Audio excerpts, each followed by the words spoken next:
Did entire cities really get buried overnight around the year 1700? If you travel from Paris to St. Petersburg, you'll see something strange. All across the world, old buildings appear half underground. We're talking about grand, classical structures with windows facing directly into the soil and doors that sit far below the current street level.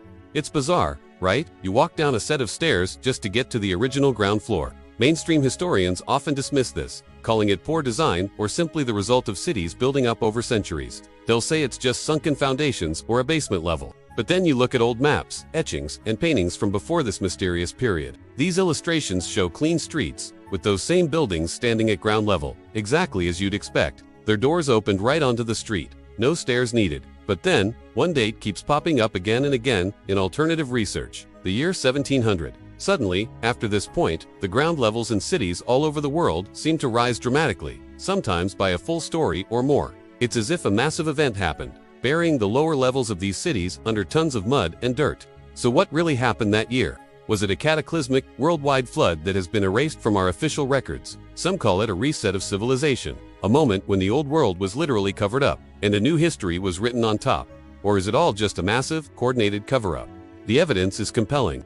In places like Kazan, Russia, excavations have revealed entire buried floors with intricate windows and doorways, perfectly preserved beneath the earth. In the United States, cities like Seattle have official underground tours showing the original city that was built over, but they blame a fire.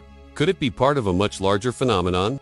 Think about it. Why would architects in different centuries, all over the world, make the same mistake of building doors and windows that lead to nowhere but dirt? It doesn't add up logically. The sheer scale of these buried structures is what makes this so fascinating. We're not talking about a few isolated buildings, we're talking about a global pattern. The architecture is often called Tartarian or Greco-Roman, and it seems to be from a single, advanced civilization that spanned the globe. Did this advanced civilization get wiped out by a mud flood around 1700? And were there magnificent cities then repopulated by us, who simply built on top of the mud? It's a wild thought, but the visual evidence is hard to ignore. What if the history we've been taught is a lie, designed to hide a cataclysmic event and the existence of a previous, more advanced society? The buildings are silent witnesses, their buried floors telling a story that has been forgotten or intentionally hidden. We are left with a puzzle, a mystery written in stone and buried in mud. The answers aren't in the textbooks. Follow for part 2, where we'll dig deeper into the clues they don't teach you in history class.